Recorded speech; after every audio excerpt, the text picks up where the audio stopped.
요즘 우리 성도님들은 소중하게 생각하는 것이 있으십니까?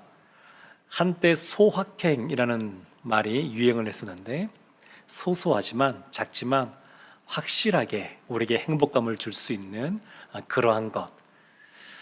근데 이와 같이 소소한 것이 우리에게 소중할 때도 있고, 또 어떤 분들은 아주 큰 목표가 있고, 또 그것을 이뤄가는 과정 속에 있으면서 그것을 소중하게 여기시는 분도 아마 계실 것 같습니다.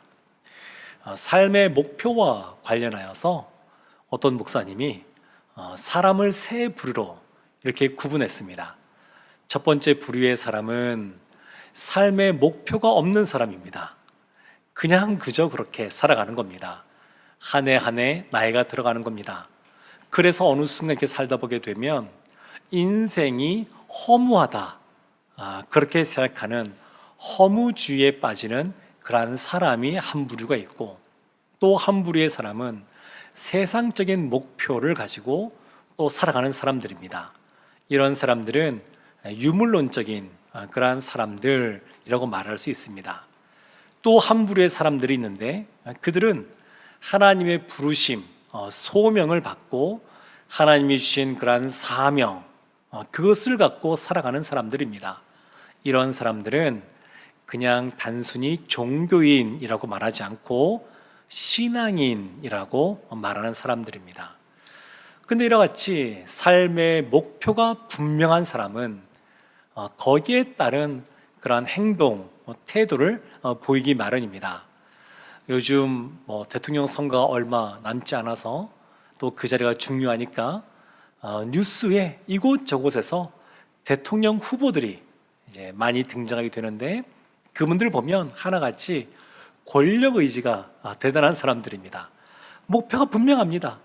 이런저런 암초 같은 문제들이 터져도 흔들리지 않습니다. 가야 될 목표가 분명하니까. 돈을 삶의 최우선 목표로 삼는 사람들을 보게 되면 성실하게 땀 흘려서 버는 사람들도 있지만, 요즘에 기사를 보면 국민지원금이 이렇게 나오면서 그 지원금도 보이스피싱으로 뺏어가는 그런 사람들도 있다고 그럽니다. 그러니까 삶의 목표가 무엇이냐에 따라서, 그리고 그것을 이루고자 하는 마음이 어떠한 마음이냐에 따라서 사람들의 태도가 참 많이 달라지는 것을 볼 수 있습니다. 오늘 본문 말씀에서는 삶의 목표가 변경된, 그리하여 삶의 모습이 완전히 뒤바뀐 사도 바울의 이야기가 나오게 됩니다. 사도 바울은 오늘 본문의 말씀을 시작하면서 굉장히 자기를 자랑하고 있습니다. 4절 말씀, 빌립보서 3장 4절 말씀에 이렇게 나옵니다.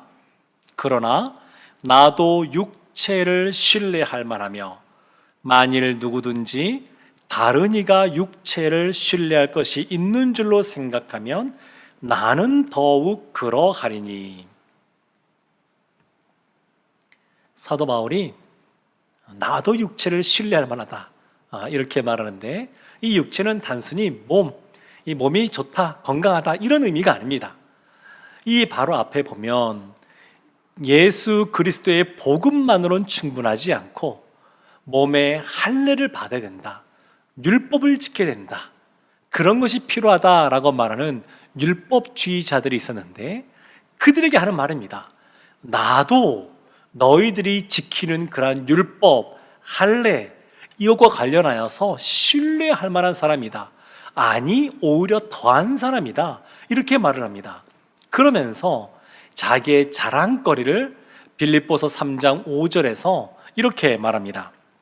나는 8일 만에 할례를 받고 이스라엘 족속이요 베냐민 지파요 히브리인 중에 히브리인이요. 부모로부터 태어날 때부터 물려받은 자랑거리가 있다. 나는 선천적으로 물려받은 그런 자랑거리가 있는데, 첫 번째 자랑거리는 8일 만에 할례를 받았다. 내가 바로 할례를 받은 사람이다, 그렇게 말하고, 두 번째는 이스라엘 족속이다. 야곱의 또 다른 이름이 이스라엘인데, 단순히 그 이름을 말하는 것이 아니라 하나님께 선택받은 선민이다라는 겁니다. 나는 선택받은 민족이다. 이러한 자부심이 있습니다. 세 번째는 베냐민 지파요 이렇게 말하는데, 이 베냐민 지파에 이스라엘 최초의 왕인 사울 왕이 태어났습니다. 우리도 보면 그런 분들 계시지 않습니까? 우리 조상이 조선시대 때, 고려시대 때, 또 그 이전에 왕족이었다고, 그래서 내가 왕의 후예라고 이렇게 자랑하시는 분들을 만날 때가 있는데, 마치 그와 같은 겁니다. 내가 베냐민 지파다, 내가 왕의 후예다, 그렇게 말하는 것이죠. 더군다나 하나님을 찬양하고 하나님을 예배하는 예루살렘 성전, 원래 그 예루살렘이 베냐민 지파 땅으로 볼 수 있습니다. 그러니까 나는 그 베냐민 지파다, 그렇게 자랑하는 겁니다. 그리고 히브리인 중에 히브리인이요, 나도 히브리인일 뿐만 아니라 나의 부모님도 히브리인이었다. 중간에 하나님 믿고 유대인이 된 사람이 아니라 태어날 때부터, 그리고 우리의 부모님도, 우리의 가문이 이와 같이 혈통적으로 뛰어난 그러한 가문이다, 이걸 자랑하는 겁니다. 오늘날 우리도 보면 예수님 믿은 지 4대째입니다, 5대째입니다 이렇게 말씀하시는 분들이 있는데, 마치 그와 같은 겁니다. 나는 혈통적으로도 이와 같이 자랑거리들이 있다. 그러니까 사도 바울이 태어날 때부터 본인이 노력하지 않았음에도 불구하고 이와 같은 자랑거리들이 있었습니다. 뿐만 아니라 그가 열심히 애쓰고 수고하고 노력하여서 얻은 그러한 자랑거리들도 있습니다. 그것이 6절 말씀입니다. 6절 말씀에 보면, 5절과 6절 말씀 제가 다시 한번 보겠습니다. 나는 8일 만에 할례를 받고 이스라엘 족속이요 베냐민 지파요 히브리인 중에 히브리인이요 율법으로는 바리새인이요 열심으로는 교회를 박해하고 율법의 의로는 흠이 없는 자라. 율법으로는 바리새인이다, 이렇게 말합니다. 학자들의 그러한 조사에 의하면 이 당시에 바리새인 숫자가 약 4,000명 정도 되었다고 그럽니다. 그 4,000명 안에 이 바울이 있는 겁니다. 더군다나 바울은 가말리엘 문화의 그 문화생이었습니다. 그러니까 바리새인 중에서도 탑 클래스에 있는 사람, 오늘날 말하면 나는 하버드 법대 출신이야, 이렇게 말하는, 학력적으로 보면 최고를 찍는 그러한 사람이었다라는 것입니다. 또 열심으로는 교회를 박해하고, 율법주의자들이 복음만으로는 충분하지 않다 이렇게 말을 하는데, 나는 앞장서서 교회를 박해한 사람이다. 스데반이 죽는 그 현장에 내가 있었고, 그리고 먼 이웃나라 그 다메섹에까지 내가 찾아가서 예수 믿는 사람을 잡아오려고 할 만큼 나는 가슴이 뜨겁고, 그리고 말로만 하는 사람이 아니라 행동으로 옮기고 업적도 있는 사람이다. 율법주의자들이 말할 때 나는 그 누구보다 많은 것을 알고 있고, 혈통으로 보나 또 지위로 보나 업적으로 보나 그 행동하는 것을 보나 나는 그와 같은 자랑거리가 있는 사람이다, 이렇게 말을 하고 있습니다. 율법의 의로는 흠이 없는 자라. 율법도 나는 다 준수하여서 흠잡힐 것이 없다, 이렇게 말하는 겁니다. 그 당시에 이런 율법주의자들이 말하는 이것이 옳은 말은 아닙니다만, 그들이 왜 이런 생각을 하면서 교회를 박해했냐면, 천국 가기 위해서, 구원을 받기 위해서 예수가 없어도 우리처럼 흠없이 율법을 지키는 사람들은 얼마든지 구원받고 천국 갈 수 있다, 이들이 그렇게 생각을 했습니다. 그러니까 그리스도가 없어도 됩니다. 그들 입장에서는 예수가 없어도 됩니다. 우리는 율법을 잘 지키기 때문에 이것으로 말미암아 구원 얻을 수 있다, 그렇게 그들이 생각을 했습니다. 사랑하는 성도 여러분, 사도 바울이 조금 낯뜨거울 만큼 자기 자신을 자랑하고 있습니다. 근데 이와 같이 자신의 과거에 이와 같은 자랑거리들이 있다라고 말하는 것은 이후에 말하고자 하는 것을 강조하기 위해서 그런 겁니다. 8절 말씀에 이렇게 나옵니다. 또한 모든 것을 해로 여김은 내 주 그리스도 예수를 아는 지식이 가장 고상하기 때문이라. 그 이유가 나옵니다. 가장 고상한 것이 있다. 가장 탁월한 것, 가장 높은 것이 있다. 품격 있는 것이 있다. 그것이 바로 그리스도 예수를 아는 지식이다. 그것 때문에 과거에 내가 자랑하던, 태어날 때부터 부모로부터 물려받은 자랑거리, 그리고 나이가 들어가면서 내가 노력하여서 얻은 그러한 자랑거리, 이 모든 것들을 내가 다 해로 여긴다, 이렇게 말하고 있습니다. 예수를 아는 지식이라고 하는 것은 그냥 머릿속으로만 아는 지식을 말하는 것이 아닙니다. 인격적으로 예수를 만나고 경험하고 그 모든 것을 포함하는 겁니다. 대통령 후보 관련된 뉴스가 여기저기에서 많이 나옵니다. 그냥 굳이 보려고 안 해도 그냥 눈 돌리면 뉴스거리 중에서 그런 뉴스가 참 많이 나옵니다. 그런데 그 대통령 후보에 대해서 우리가 기사를 접하면서 이 사람은 어떤 사람이다, 자라온 배경이 어떻고 어떤 생각을 갖고 있고 그런 지식들을 습득한다 그래서 그 후보가 우리를 아는 것은 아닙니다. 그러니까 이 유대인들의 사고방식 속에서는 쌍방간에 서로 교류하는 그러한 경험이 없으면 아는 것이 아닙니다. 부모와 자식 간에는 서로 인격적인 그러한 관계가 있습니다. 살아오면서 같이 경험하는 것이 있습니다. 이런 것이 아는 것입니다. 그리스도 예수를 아는 지식이라고 하는 것은 몸이 아프고 힘들 때에 하나님께 기도하였고 하나님이 고쳐주시는 그러한 치유의 은혜를 경험하는 것, 어떻게 삶을 살아야 될지 모르고 방황할 때에 하나님의 인도하심을, 그 선하심을 경험하는 것, 내 안에 있는 죄악이 너무 무겁고 크고 해결할 수 없어서 힘들어할 때에 십자가의 그 보혈의 사랑으로 모든 나의 죄를 용서해 주시고 용서함 받은 경험이 있는 것, 어떻게 삶을 살아가야 될지 낙담되고 좌절되고 절망될 때에 주님께서 찾아오셔서 다시 소망을 주시고 힘을 주시고 위로해 주시는 그런 경험이 있는 것, 이것이 바로 예수님을 아는 겁니다. 그리스도 예수를 아는 지식, 이것을 다른 식으로도 표현했는데 그것이 10절과 11절 말씀입니다. 내가 그리스도와 그 부활의 권능과 그 고난의 참여함을 알고자 하여 그의 죽으심을 본받아 어떻게 해서든지 죽은 자 가운데서 부활에 이르려 하노니.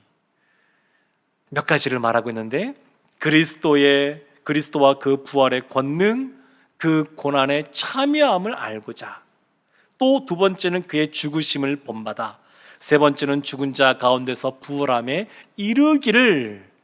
이것이 다 그리스도 예수라는 지식을 다른 식으로 표현한 겁니다. 복잡하지만 두 단어로 설명할 수 있습니다. 그것은 부활과 고난입니다. 예수 그리스도의 부활, 그것을 나도 이 땅에서 경험하는 겁니다. 예수 그리스도의 부활 전에 있었던 그 십자가의 고난, 나도 그것을 경험하는 겁니다. 이것이 바로 그리스도 예수를 아는 지식에 해당이 되는 겁니다. 10절 중간에 보면 그 고난의 참여함을 알고자 하여 이렇게 나오고 11절 끝에 보게 되면 부활에 이르려 하노니, 아는 것에 그치지 않고 이르기를 원합니다. 사도 바울의 자세가 늘 그렇습니다. 지식 가운데 머무르지 않고 그 알게 된 것을 이루고자 늘 힘쓰는 사람, 그 사람이 바로 사도 바울이었습니다. 19세기 미국의 그 유명한 복음 전도자 D.L. 무디 선생이 시카고에서 사역을 할 때에 시카고에 대화재가 발생했습니다. 그래서 교회도 또 주택도 다 전수돼서 다 불타고 없었습니다. 친구가 찾아와서 며칠 뒤에 위로의 말을 하는 겁니다. 화조련의 모든 것이 다 타버려서 얼마나 마음고생이 심하냐, 힘드냐. 그러니까 이 무디가 했던 말이 다 타버린 건 맞는데 가장 귀한 보배는 간직하고 있다. 그런 말을 한 겁니다. 그래서 그 친구가 불행 중 다행이다 라고 하면서 그것이 뭐냐? 라고 물어보니까 이 D.L. 무디 선생이 했던 말이 뭐냐면 그것은 바로 그리스도 예수. 그렇게 말하는 겁니다. 그냥 아무리 상황을 봐도 다 불타버리고 아무런 소망거리가 없는데 그래도 그 어떤 것과 비교할 수 없는 가장 고상한 것, 그 그리스도 예수, 그분이 자신에게 있다라고 하는 것을 잊어버리지 않은 겁니다. 사랑하는 성도 여러분, 과거에 본인이 자랑거리들 참 좋은 것들이 많이 있었습니다. 그런데 지금 현재는 가장 고상한 그리스도 예수를 마음에 품고 있습니다. 그러면 그 이전 것을 어떻게 해야 되겠습니까? 사도 바울이 그것에 대해서 또 말하기 시작합니다. 어제 뉴스를 보니까 양궁 대표 선수들이 세계 선수권에서 단체전 세 종목을 석권했다, 이런 뉴스를 보았습니다. 근데 제가 스쳐 지나가면서 보면서 참 대단하다, 그리고 참 좋겠다, 이런 마음이 들면서 한편 들었던 생각이 뭐냐면 얼마 전에 있었던 올림픽 때 그 세 종목을 다 휩쓸어서 목에 금메달을 걸었을 때에 온 국민이 감격해하고 기뻐했던 그러한 감격이 없는 겁니다. 세계 선수권 그 대회도 중요한 대회고 의미 있고 거기서 메달 따는 것도 참 좋은 것이긴 하지만 그 감동이 다시 있지 않는 겁니다. 왜냐하면 이보다 훨씬 더 큰 대회, 선수들이 가장 크게 생각하고 또 메달 따기를 원하는 올림픽에서 이미 메달을 땄기 때문에 그렇습니다. 더 큰 것을 경험하니까 이 작은 메달은 그렇게 마음에 와닿지 않는 겁니다. 저는 이과수 폭포를 가보지는 못했는데 그 이과수 폭포를 갔다 오신 분들한테 제가 여러분에게 그런 말 들었는데 그 장엄함, 웅대함, 그 크기와 그 소리와 그 엄청난 그 자연이 주는 위압감, 그 앞에 있으면 나이아가라 폭포조차도 빛이 바랜다, 그런 말을 하는 걸 들었습니다. 그러니까 깜깜한 칠흑 같은 어둠 가운데 반딧불만 있어도 반갑고 그것이 아름답게 보일 수 있고 희미하게 뭔가가 보이니까 감사할 수 있는데 밝은 그 태양빛이 비치면 그것이 눈에 띄지도 않을 만큼 그런 겁니다. 그리스도 예수라는 지식이 가장 고상하다고 하는 것은 이것과는 비교가 안 되는 차원이 전혀 다른 이야기입니다. 지금 사도 바울은 그것을 알고 있습니다. 그래서 빌립보서 3장 7절에 이렇게 말합니다. 그러나 무엇이든지 내게 유익하던 것을 내가 그리스도를 위하여 다 해로 여길 뿐더러. 그러나 5절과 6절에서 자랑을 쭉 합니다. 그러난 이후에 하는 말이 그러나입니다. 그러나 이전에 그러한 자랑거리가 많이 있지만 그러나 내가 그것을 그리스도를 위하여, 이건 그리스도 때문에 라는 뜻인데 그리스도 때문에 다 해로 여긴다, 이렇게 말하고 있습니다. 그러면서 8절과 9절에 또한 이렇게 말합니다.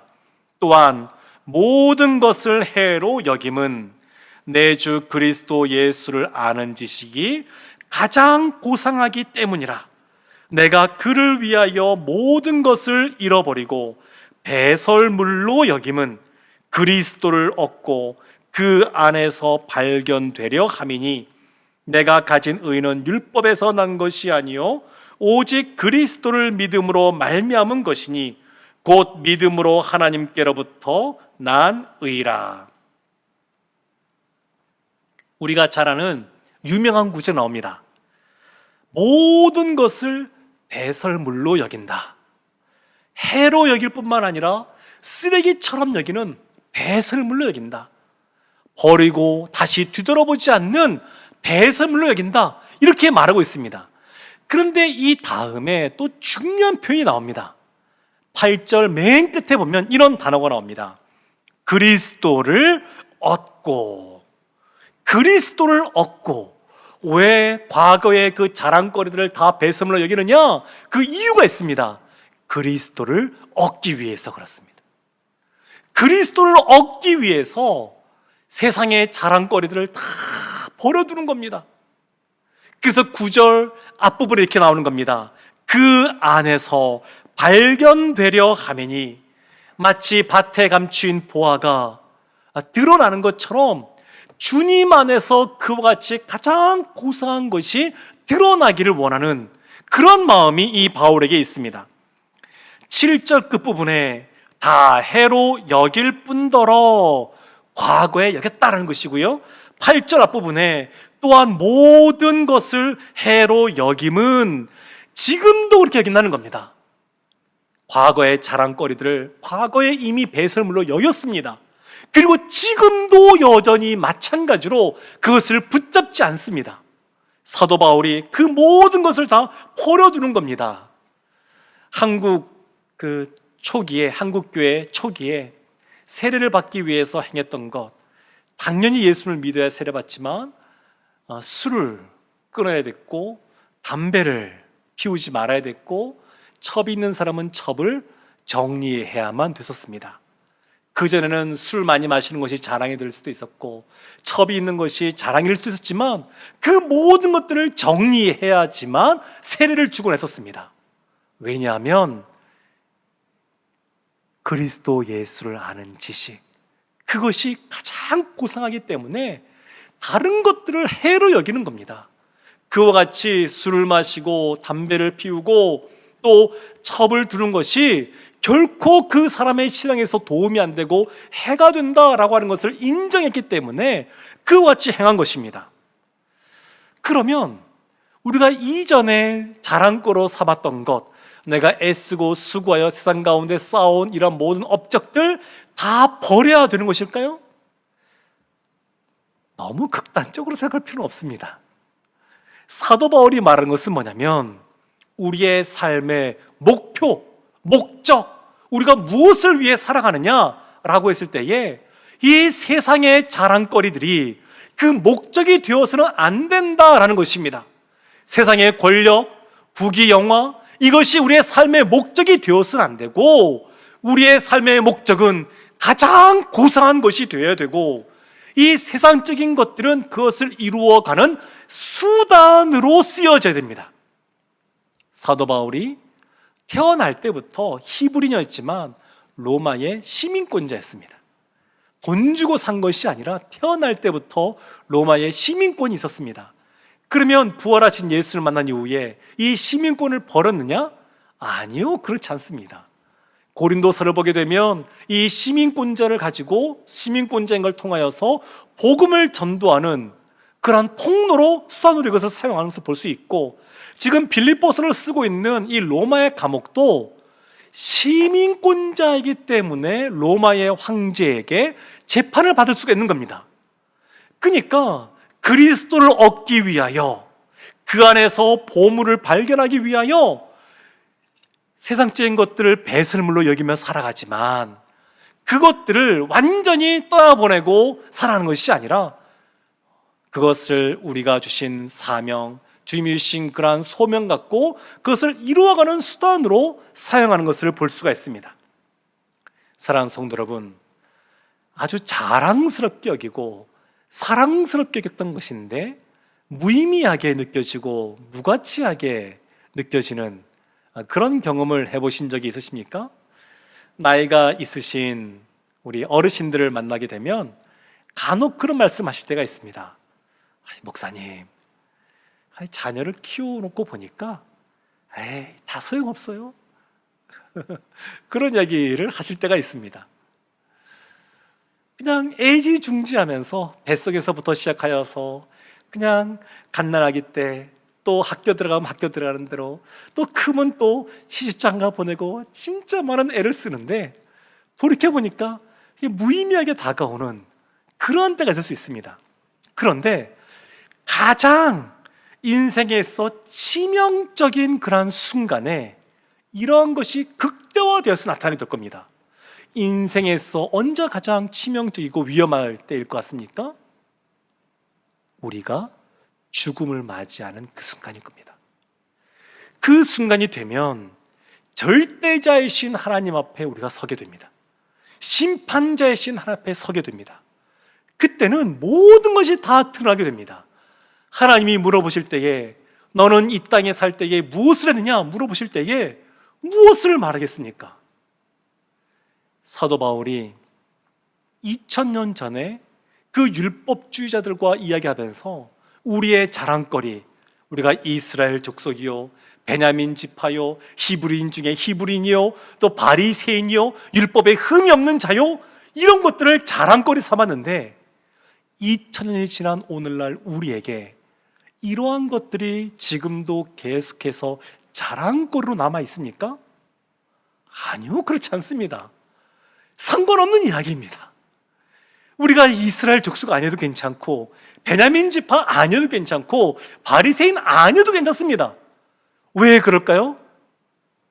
가장 고상한 것이 아닌 버려도 될 만한 것이기 때문에 그렇습니다. 사도 바울은 이걸 알고 있었습니다.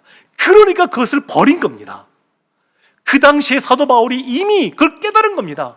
부활하신 예수 그리스도를 만나고 가장 고상한 것, 그리스도를 아는 지식이 그 가운데 있으면서 그 그리스도를 경험하면서 알게 된 겁니다. 부활, 그것은 예수 그리스도를 통하여 주어지는 것이고 그 안에서 참된 생명이 있다는 것을 알게 된 겁니다. 기뻐하는 것도 그래서 주 안에서 기뻐하는 겁니다.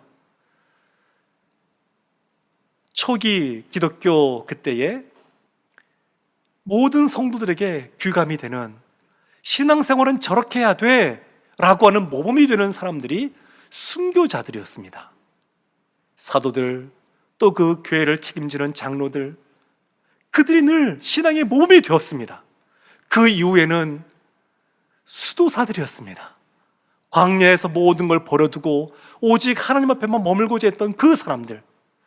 그러니까 이 사람들은 어떤 사람들이냐?